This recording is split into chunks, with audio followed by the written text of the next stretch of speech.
Aujourd'hui, place au Barça, ce club éternel qui a passé un été quelque peu délicat. Pour en parler avec nous, qui de mieux que Franek? Salut Franek. Salut à tous et salut à toutes les personnes qui regardent cette vidéo. Écoute, on va aller directement dans le vif du sujet.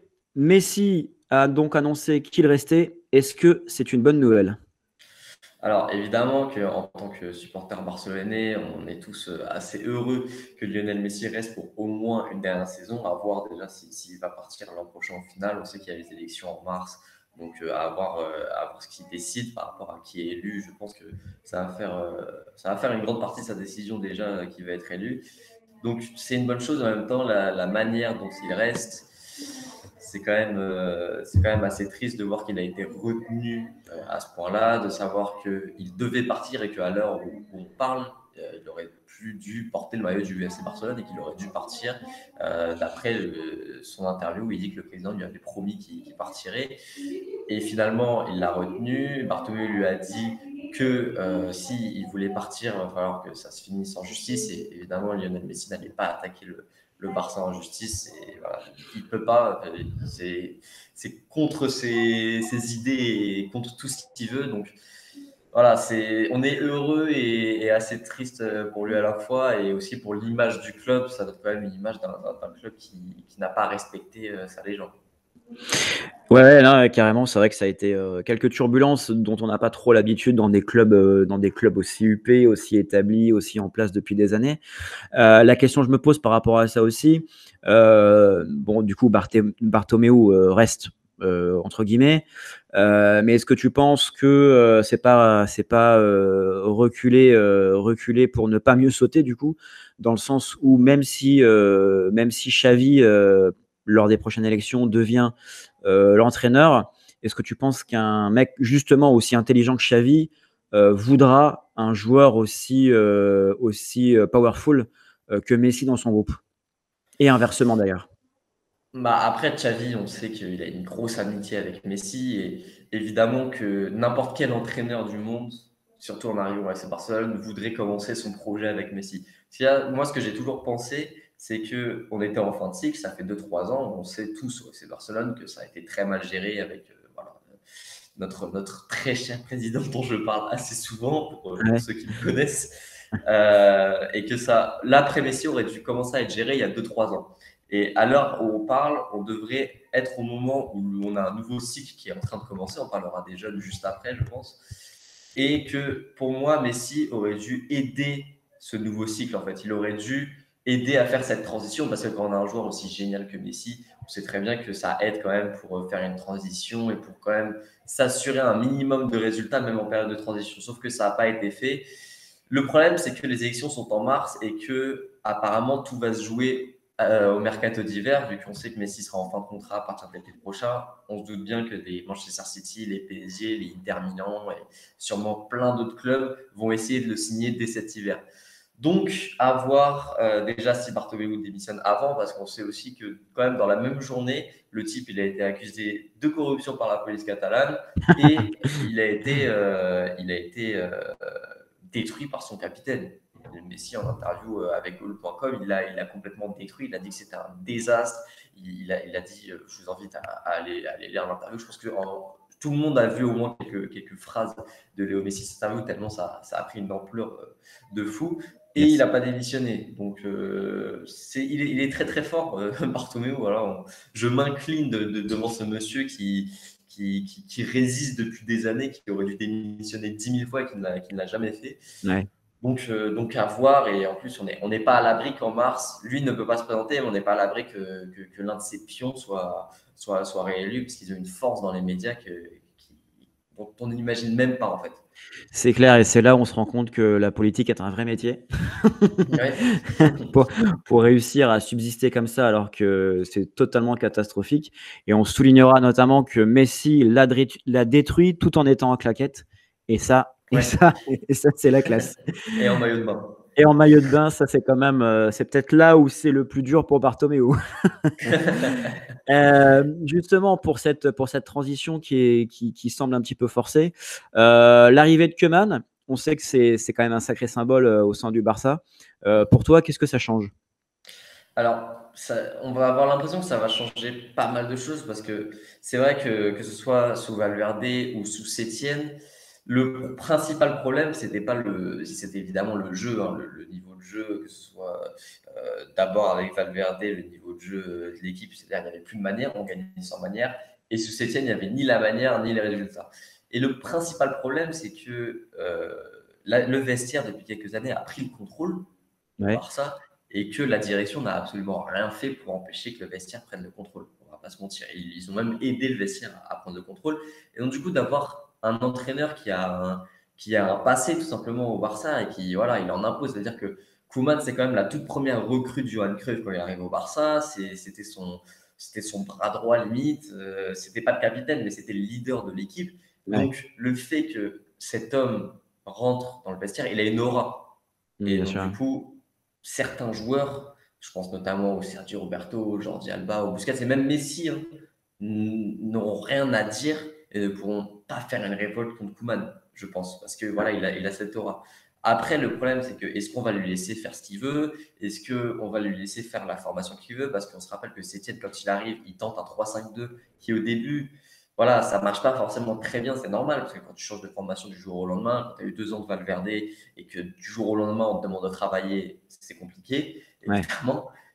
À voir si on lui laisse faire son fameux 4-2-3-1, apparemment c'est ce qu'il voudrait faire au Barça, ou si tout de suite, s'il n'y a pas les résultats, on va l'obliger à faire le 4-3-3, parce qu'on se rappelle que c'est Etienne, voilà, le 3-5-2, moi je le trouve intéressant sous Etienne, et on lui a tout de suite obligé à refaire un 4-3-3. Donc forcément, si on ne laisse pas l'entraîneur faire ce qu'il veut, ça ne marche pas. Mais après, Koeman, voilà, c'est différent. Moi, le problème, c'est que sous cette direction, je pense, tant qu'on a cette direction à la tête du club, il n'y aura pas grand-chose qui va changer. Ouais. Mais voilà, au niveau mental, au moins, ça peut un petit peu changer. Après, moi, le problème que j'ai avec Koeman, c'est que c'est quand même un entraîneur qui est très pragmatique et qui, sur la manière, c'est pas toujours ça. Ouais. Mais bon, à voir. Il sait ce que les supporters veulent, je pense. Voilà, je le répète, il a joué sous Cruyff, c'était le bras droit de Cruyff. Il marque quand même en finale de Ligue des Champions 92. Donc, il offre la première Ligue des Champions au Barça. Donc, au niveau de l'aura, c'est quand même pas mal. Et je pense Yes. qu'il sait ce qu'il veut et ce que les supporters veulent. Voilà, il a déjà réussi à dégager Rakitic. Il va dégager là prochainement Vidal, apparemment Suarez aussi. Donc, bon, pour l'instant, c'est déjà pas mal. On verra quand la saison commence. Ouais. Bon, espérons qu'il ait quand même quelques garanties parce que si c'est pour qu'il puisse rester qu'une seule saison suite aux élections du nouveau président, à voir, à voir. Mais bon, c'est un mec, comme tu as dit, pragmatique, pondéré. Enfin, c'est un vrai bonhomme. Je pense pas qu'il s'engage dans un projet comme ça, bancal. Il doit avoir quelques garanties. Alors justement, lui, il va trouver un vestiaire où il y a pas mal de cadres. Je pense à des degrés divers, Busquets, Ter Stegen, Piqué, Alba. Est-ce que tu penses qu'ils ont encore du jus? Alors, c'est l'un des gros problèmes du Barça, c'est ces fameux cadres, ce qu'on appelle dans la communauté Barça le club des amigos. Voilà, c'est ce noyau dur, on va dire. Je ne mettrais pas Ter Stegen dedans, moi, cependant, ce serait plus les Piqué, Busquets, Alba, Sergio Roberto, Suarez, Messi, voilà, tous ces Yes. joueurs qui sont un peu des sénateurs et qui, ces dernières années, avaient une place garantie titulaire, alors que pour la plupart, enfin pas pour la plupart, mais il y en a certains qui ont plus le niveau. On l'a vu Suarez cette année, il avait clairement plus le niveau, même s'il marque 16 buts certes, mais dans le jeu. Et c'est ça qui est important au Barça, c'est d'apporter dans le jeu. Yes. C'était mauvais. Moi, Alba, j'ai un gros problème avec ce joueur. J'ai jamais vraiment apprécié ce joueur, que ce soit sur le terrain ou hors du terrain. Il y a des joueurs comme ça où voilà, on a un C'est problème avec. c'est physique presque. Voilà, c'est ça, c'est ça. Et Sergio Roberto, bon, voilà, je pense que j'ai même pas besoin de me justifier. Voilà, ce mec n'a jamais eu le niveau pour être au Barça pour moi. Il Ouais. est là juste parce qu'il a été formé à la Masia et que comme ça, on peut dire on a un mec formé à la Masia au club. Donc voilà. Après, Ok. pour Ter Stegen, évidemment qu'il a encore le niveau, il est encore toujours titulaire indiscutable. C'est le seul qui, après Anfield, s'est excusé et après le 8-2, s'est excusé. C'est Yeah. l'un des seuls. Ouais. Donc, pour moi, que ce soit sur le terrain ou hors du terrain, c'est un mec qui est impeccable, même si, évidemment, sur le 8-2, il se trouve un peu, mais on ne peut pas l'incriminer directement. Ouais. Et Busquets et Piqué, pour moi, c'est un peu plus compliqué parce que c'est des mecs qui, je pense, eux, si on les met sur le banc, ne vont pas taper une crise. Notamment Piqué, on l'a vu, je reparle du 8-2, il avait dit après, si la fin de cycle doit passer par moi, ça passera par moi et je suis prêt à l'accepter. Donc, si on les met sur le banc et qu'on laisse la place, notamment pour Busquets, je sais que Koeman disait qu'il veut faire jouer De Jong en 6. Donc, évidemment, c'est la place de Busquets et Busquets sur le banc, un peu comme Xavi lors de sa dernière saison. Et c'est Ouais, normal. C'est normal. Et je pense qu'en plus, tactiquement, l'entraînement, tout ça, Busquets va beaucoup aider les jeunes, les De Jong, les Riqui Puig, même Aligna qui va revenir de près, il ne faut pas l'oublier. Et ouais. Piqué peut aider s'il y a un retour d'Eric Garcia, on en parlera en ce moment. Si Todibo finalement reste, il peut aider l'anglais aussi parce que voilà, Piqué, c'est un défenseur qui est souvent très critiqué, mais tactiquement, en tout cas, c'est peut-être l'un des meilleurs. Yes. Donc, moi, je vendrai Alba, Sergio Roberto, Suarez et je garderai Piqué et Busquets en rotation. D'accord, très clair. Du coup, moi, tu as un peu répondu à la prochaine question, mais par rapport à tous ces jeunes pépites, et je pèse mes mots, que ce soit Ansu Fati, Ricky Puig, De Jong, Trincao, est-ce que parmi ces quatre, et peut-être sans doute que j'en oublie, est-ce que tu en as certains, tu penses, qui peuvent déjà endosser un rôle de leader dès la saison prochaine? Je pense que Frenkie de Jong, clairement, parce qu'on l'a vu dans ses déclarations, même sur le terrain, que souvent, il est déjà quasiment leader et il pourrait presque être capitaine, parce que je me souviens que l'un de ses premiers matchs avec le Barça, c'était le trophée Johan Gamper, c'était Barça-Arsenal, et Ouais. le Barça avait gagné 1-0 en jouant, bon, voilà, en jouant valverdesquement, j'aime bien dire c'est Ouais. positif. Et lui, après le match, en interview, il a dit on a mal joué. Il n'a pas dit on a gagné, il a dit on a mal joué. Et c'était la première fois à Barcelone qu'on entendait ça depuis que Valverde est arrivé. Ouais. Un joueur qui dit pas on a gagné, un joueur qui dit vraiment on a mal joué. Et c'est ce qu'on devrait entendre normalement au Barça. On sait que le Barça c'est connu pour gagner limite en humiliant ses adversaires tellement la manière est belle en fait. Ouais. Et on ne voit plus ça depuis l'arrivée de Valverde, même un petit peu avant. Et voilà, moi j'adore Frenkie de Jong. J'ai hâte de voir si en plus Koeman fait son 4-2-3-1, de le revoir au rôle de 6 dans un double pivot. J'ai hâte de voir ça. Après, pour Ansu Fati, rôle de leader, je sais pas, mais moi j'ai toujours été voilà, assez. Je me suis toujours dit, à 17 ans, être titulaire indiscutable, c'est compliqué. Ouais. Mais là, alors on tourne cette interview, c'est le lendemain de ce Espagne-Ukraine où il a fait un match, mais enfin, il empile les records encore une fois. Après être le plus jeune joueur à marquer en Liga, le plus jeune joueur à marquer en Ligue des Champions, le plus jeune joueur à être sélectionné en Espagne. Hier, il est devenu le plus jeune joueur à avoir marqué en Espagne. Il fait un match de folie en plus. Yes. Il peut être titulaire indiscutable, même à 17 ans. Et c'est assez choquant. Il est clairement en avance sur son temps. Donc, Ansu Fati, moi, je pense que je change. Là, je retourne un peu ma veste, on va dire. Mais il est tellement incroyable qu'on pourrait Ouais. le mettre titulaire. Peut-être pas titulaire indiscutable, mais titulaire sur pas mal de matchs la saison prochaine. De toute façon, sur les ailes, on n'a pas grand monde. Et pour Ouais. Riqui Puig, moi, je l'adore. Ça fait 3-4 ans qu'on en parle à Barcelone. Il a 21 ans déjà. Il serait temps qu'il soit titulaire. Parce que ça fait, bon, je me répète, 3-4 ans qu'on en parle, qu'on sait à Barcelone que c'est une pépite. Là, il s'est Ouais. un peu révélé aux yeux de l'Europe ces derniers temps en Liga parce que grâce aux changements, tout ça, Sétienne l'a fait jouer. Et voilà, on a vu qu'il y avait un Barça avec, un Barça sans Riqui Puig. Yes. Pour moi, il doit être titulaire. C'est le seul profil du Barça au milieu de terrain qui est capable de prendre le ballon dans le rond central, de se retourner et de casser une ligne. Et tout ça en l'espace de 3 secondes. C'est le seul Ouais. capable de faire ça. Donc, et après, pour Trincao, j'attends de voir parce que j'avoue que je n'ai pas regardé Braga cette saison, à part quelques matchs. Il est très bon, certes, mais être bon à Braga et être bon au Barça, c'est différent. Il y a 2-3 classes Il y a un d'écart, c'est gap. sûr. Voilà, c'est ça. C'est clair. Très clair. C'est vrai qu'Ansu Fati, c'est assez incroyable. En plus, il y a toute une génération de joueurs qui percent de plus en plus jeunes. Ouais. Dans un autre, dans un degré un peu moindre, je pense à Cherki à Lyon. Et Mm. de plus en plus, on a l'impression que les joueurs, dans 2 générations, ils seront titulaires à 14 ans, tu vois. Après, c'est les médias aussi, je pense qu'il y a de ça. Bien sûr, mais c'est assez incroyable. On atteste son niveau hier, justement, comme tu le soulignais. Ah ouais. C'est assez fou. Très clair sur les joueurs enfin, un joueur qui revient à la maison. Notre ami Coutinho, est-ce que, avec son passage plutôt intéressant en Bavière, est-ce que tu penses qu'il va pouvoir se relancer cette saison en Catalogne?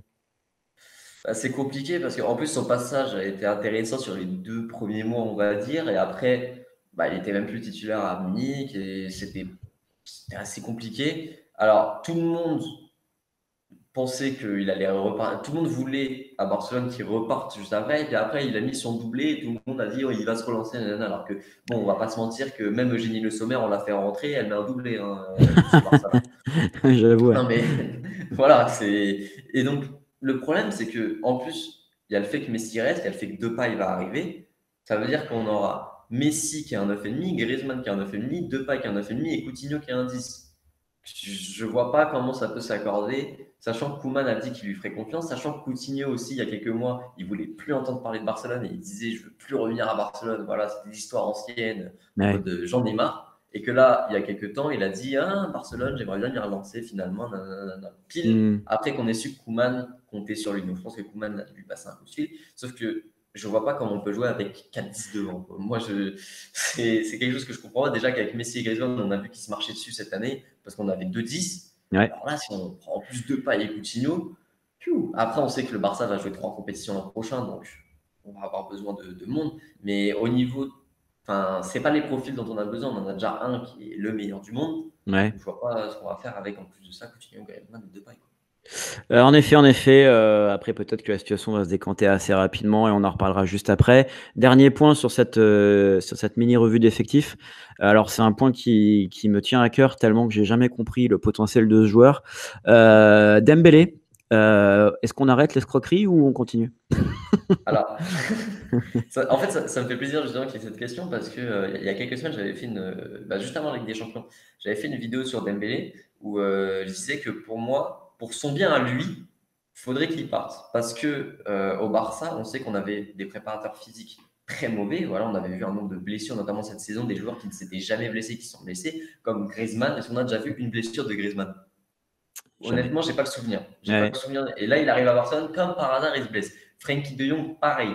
L'anglais aussi s'est blessé. On sait qu'on a des préparateurs physiques et voilà, des médecins où j'ai jamais vu ça de ma vie. Et même Valverde disait la préparation physique et la pré-saison, je trouve ça pas important. C'est Ouais. quand même grave de dire ça à Barcelone. Ouais. Donc, voilà, on est en district limite. Et donc, du coup, pour moi, pour son bien, il devait partir. Parce que dans ma tête, je me disais que s'il partait du Barça, il ne se reblesserait pas, alors que s'il restait, il se reblesserait. Sauf que l'arrivée de Koeman change, et ça, on n'en a pas parlé tout à l'heure, change énormément de choses parce qu'il arrive avec ses préparateurs physiques et le Barça change de préparateur physique Ah d'accord, intéressant. et d'équipe de préparation en général et de médecins. Ouais. Et donc, du coup, ça change tout pour Dembélé. Ça change vraiment tout. Et aussi, ne pas oublier que c'est le seul avec Ansu Fati qui a ce profil d'ailier. Il y a Trincao aussi, mais bon, comme je l'ai dit tout à l'heure, Ouais. attention avec Trincao. Mais voilà, qui a ce profil de pur ailier qui cavale, quoi, tout simplement. Ouais. Qui est très bon dribbleur, qui voilà, doit s'améliorer dans la finition, mais il est capable aussi. Voilà, on va pas se mentir que Dembélé, on a tous vu sa saison à Dortmund avant qu'il arrive au Barça.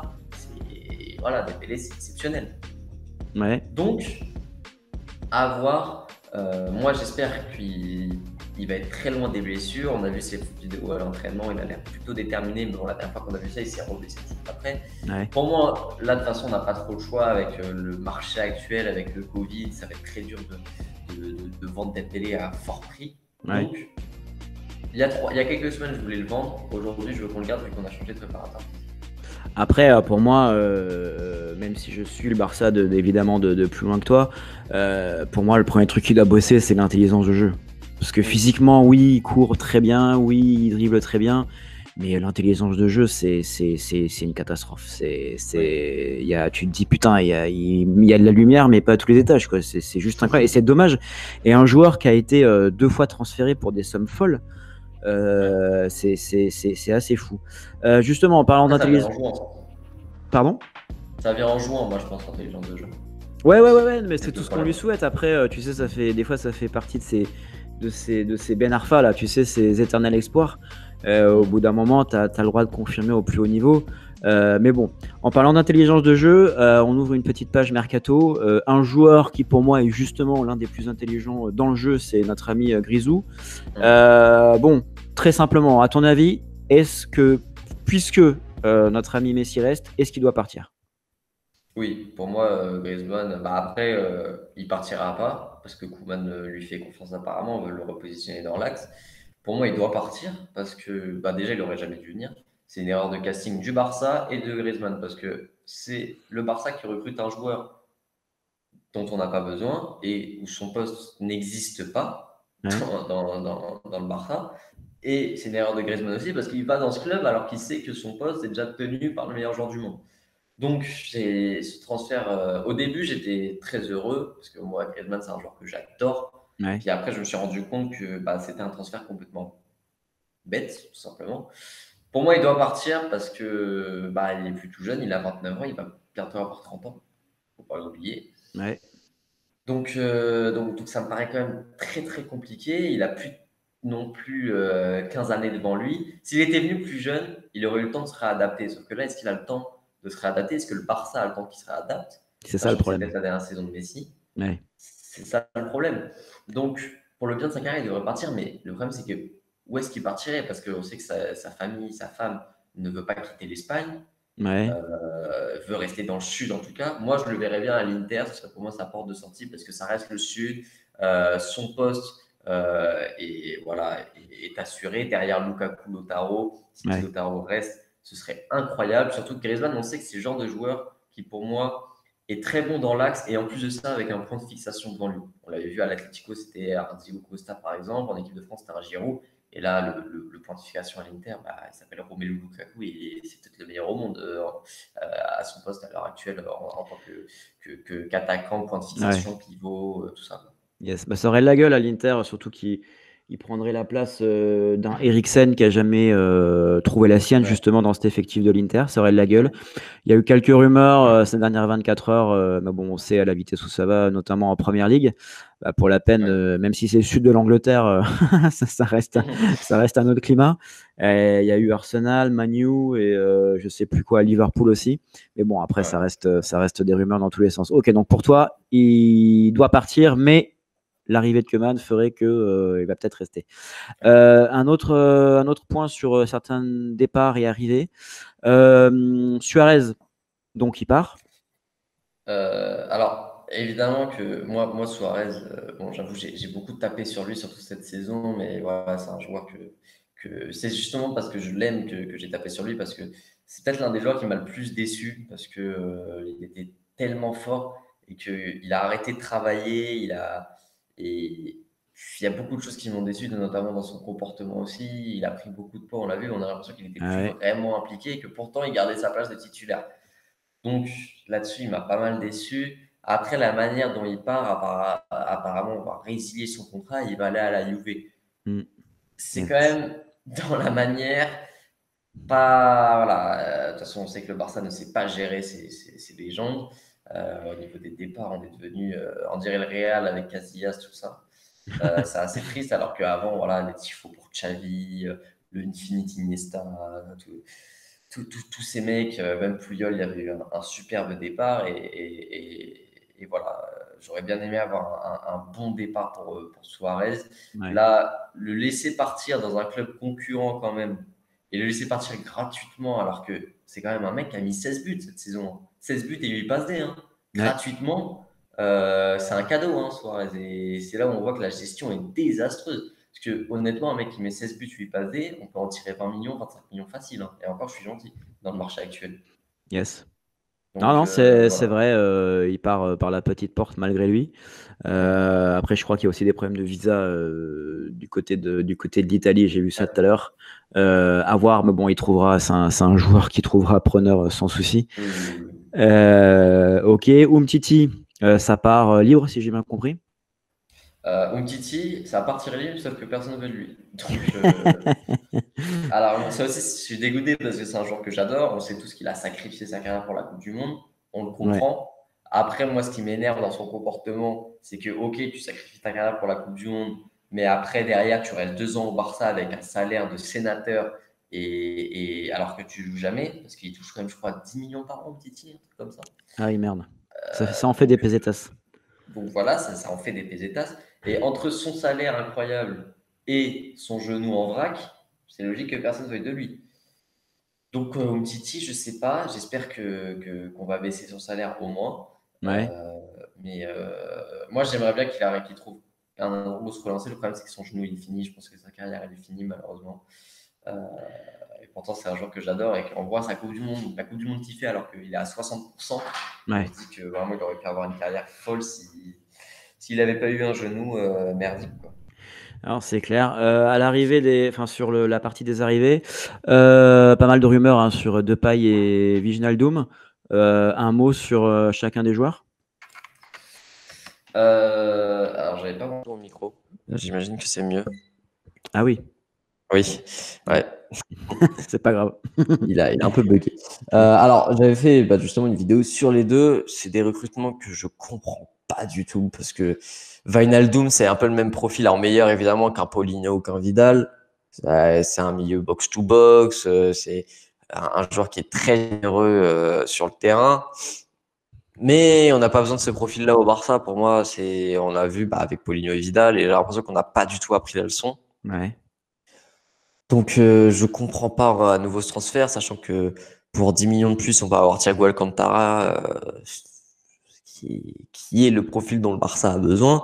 Ça va Clairement. prendre de la place en plus à des jeunes, des Alenia, des Riqui Puig. Donc, Wijnaldum, je ne comprends pas. Depay, je suis pour seulement si il n'est pas titulaire indiscutable. S'il est titulaire indiscutable, c'est une énorme connerie, parce que comme je l'ai dit tout à l'heure, c'est un 9,5 lui aussi. Ouais. Alors, certes, dans la tête de certaines personnes, c'est un ailier parce qu'il a commencé sa carrière en ailier. Yes. Mais sauf que à Lyon, aujourd'hui, c'est un pur 9,5 pour moi. C'est un mec qui aime avoir la balle tout le temps, être électron libre, organiser le jeu et en même temps marquer. Donc, on a déjà Messi, on a déjà Griezmann et on a déjà Coutinho. Alors, je comprends pas ce que Depay viendrait faire. Après, si c'est pour 25 millions ou 30 millions, je sais plus, un remplaçant de luxe, là, je prends. De toute façon, on a eu Braithwaite pour 18 millions, donc Depay pour 25 millions, on peut pas dire que c'est une mauvaise affaire. Mais seulement si, il est remplaçant de luxe. Comme je l'ai dit tout à l'heure, on a 3 compétitions à jouer. L'un des problèmes du Barça ces dernières années, c'était qu'on n'avait pas une profondeur de banc assez profonde, tout simplement. Voilà, si c'est en remplaçant, je prends, mais si c'est en titulaire indiscutable, c'est hors de question. Ouais, bon, espérons qu'il ne fasse pas une Malcolm comme il y a quelques Voilà. années en provenance des Girondins. Dernier point sur la partie mercato, cet échange Pjanic-Arthur. Est-ce que c'est la bonne pioche aller du côté de la Juve ou du côté des Blaugrana? Déjà, c'est un échange on sait très bien, une immense magouille. On va pas se mentir. Certifié 100% magouille, pas de problème. Voilà, certifié 100% magouille, certifié de Josep Maria Bartomeu. Non, il est scandaleux pour moi cet échange parce que c'était pour rééquilibrer les comptes du Barça, c'était pour que Bartomeu, en partant à la fin de son mandat, n'ait pas à payer lui de sa poche les dettes qu'il a engendrées. Donc il a sacrifié un jeune de 23 ans pour éponger ses dettes. Le problème que j'ai, alors certes, Arthur n'a jamais vraiment montré grand-chose au Barça, sauf quand Setien est arrivé, je me souviens que ses premiers mois, Arthur était très très fort. À chaque fois qu'il rentrait, ça accélérait le jeu. Ouais. Moi, ce qui me dérange, c'est qu'on a présenté Arthur il y a 2 ans comme le nouveau Xavi. Il est très jeune, très fort, blablabla. Et 2 ans après, tu le sacrifies pour éponger tes dettes. Donc on sait qu'il y a eu un arrangement entre le Barça et la Juve. Genre la Juve, ok, on prend un joueur de 23 ans et on vous donne un joueur de 30 ans pour éponger vos dettes. Voilà, sportivement, le Barça se fait clairement douiller. Ouais. Mais économiquement, Bartomeu se met bien.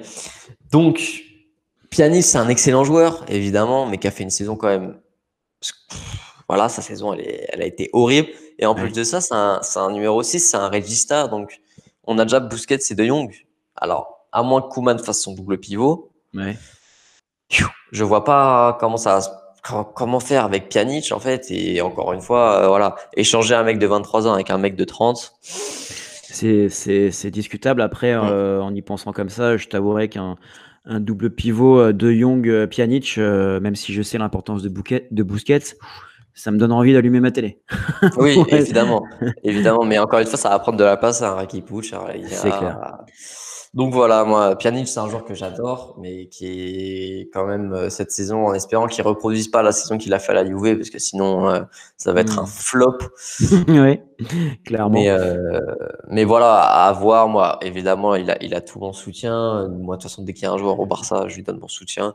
Donc voilà, mais c'est un peu dommage. Yes, l'avenir nous le dira. Mm.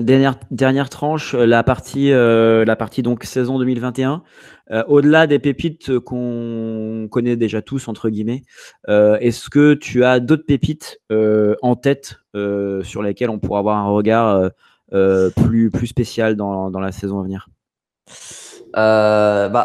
Bah oui, il y a Pedri évidemment qui vient d'arriver, il y a Trincao, il y a Fati, Push, tout ça. Bon, ça on les connaît. Ouais. Enfin, Pedri, il est pas très connu quand même. Pedri, voilà.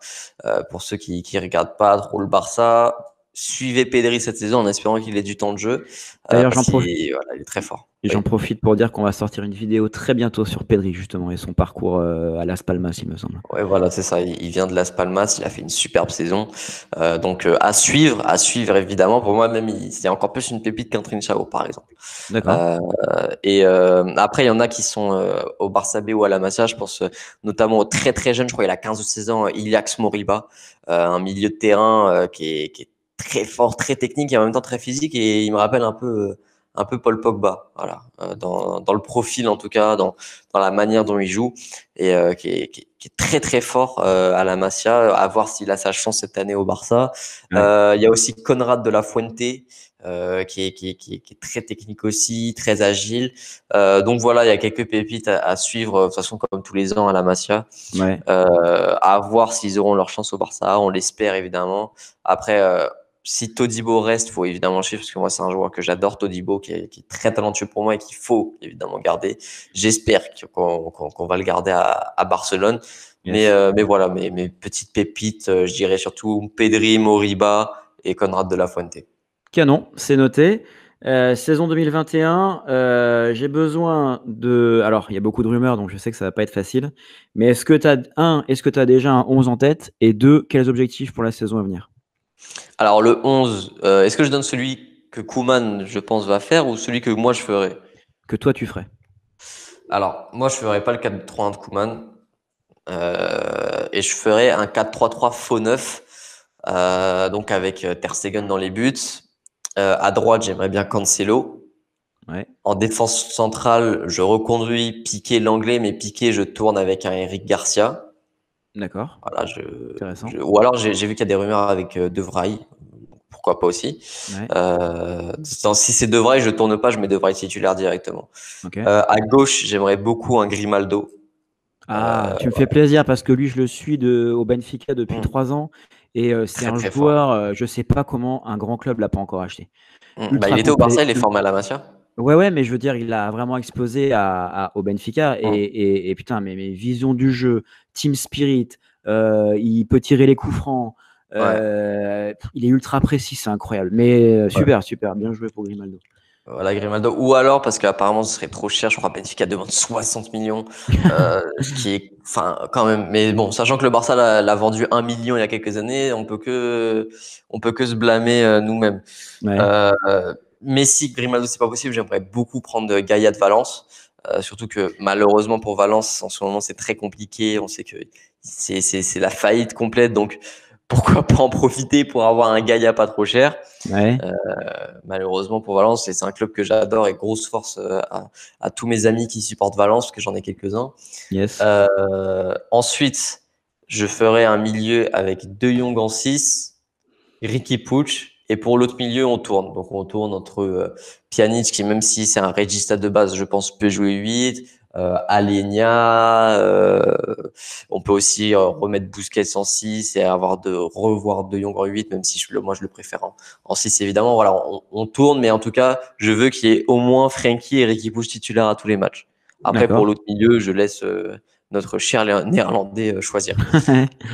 Et devant, je mettrai Messi faux neuf, Ouais, Dembélé à droite et Ansu Fati à gauche. Et encore une fois, sur les ailes, ça peut tourner. Donc, on a Pedri, on a Trincao. Voilà, ouais. donc ça peut tourner devant. Mais moi, je veux revoir avant qu'il parte Messi en faux neuf parce que le problème, c'est que sur l'aile, ça crée un énorme déséquilibre parce que on sait très bien que sur le papier, il est droit, sauf que derrière, on sait très bien qu'il voilà, il joue clairement faux neuf.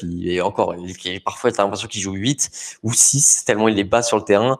Donc, moi, j'aimerais le revoir en faux neuf dans le cœur du jeu pour avoir des vrais ailiers. C'est ce qui manque, je trouve, au Barça dernièrement. Donc, Donc Ouais. voilà, c'est ce que je ferais à peu D'accord. près, à voir avec Ouais. les rumeurs.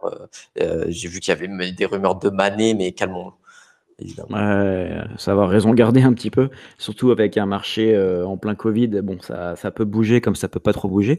Mais Ouais. d'accord, bah, un 11, clairement alléchant et Mm. que ce soit ton 11 ou celui de Coman, objectif 2021? Moi, j'ai très peur de cette saison parce que on sait très bien que c'est une saison de transition. Donc, une transition un peu forcée parce qu'elle n'a pas été préparée. Je vais pas revenir sur notre Ouais. très cher président. Ouais. Mais ce serait essayer de gagner au moins la Liga. Voilà, évidemment. Surtout qu'on sait que Messi peut à lui tout seul gagner la Liga. On l'a vu sous Valverde Ouais. pendant 2 ans. Donc, au moins de gagner la Liga, la Ligue des Champions, je pense que c'est même pas la peine d'y penser. Après, à voir, hein, peut-être qu'on va tous être surpris, que ça va être exceptionnel. Après, moi, ce qui me fait peur, c'est que si la saison est exceptionnelle, ça va donner du crédit à Bartomeu et que pour Mmh. les élections, ça peut l'aider parce qu'on sait qu'en 2015, il a été élu grâce au triplé. Donc, à voir. C'est une saison qui est très compliquée à pronostiquer parce que on sait qu'on est en transition. Et en même temps, l'effectif est quand même pas trop dégueulasse. L'entraîneur est quand même très, très encourageant. Donc, Ouais. à voir, à voir. D'accord. Bon, en tout cas, nous, chez La Vista, on espère qu'au moins vous allez restabiliser un petit peu la machine. Mm. Et après, ben, on verra parce que au final, en Liga, le Real est pas non plus ultra flamboyant. Ça joue Mm. toujours bien, mais c'est pas le Real d'il y a 2-3 ans.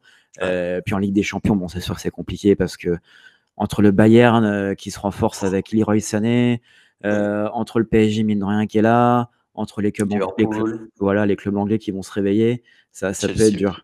Exact. Ouf, Chelsea, ouais, exactement. Chelsea qui se réveille, bah, j'ai fait une vidéo sur le mercato de Chelsea il n'y a pas très longtemps de ça. Et Chelsea fait très peur, hein, moi, la saison prochaine. Oui, faut que la sauce prenne aussi, mais en soi, c'est des choix très judicieux Mm. et surtout qu'ils sont très jeunes les joueurs, donc ils peuvent partir pour 5-6 Mm. ans de possibles triomphes. Ouais, Très c'est ça. cool, très cool. Bah écoute, c'était très clair et c'est le moins qu'on puisse dire. On sent vraiment la passion pour ce que tu nous as raconté et surtout une vraie connaissance de ton club. Merci pour tout ça.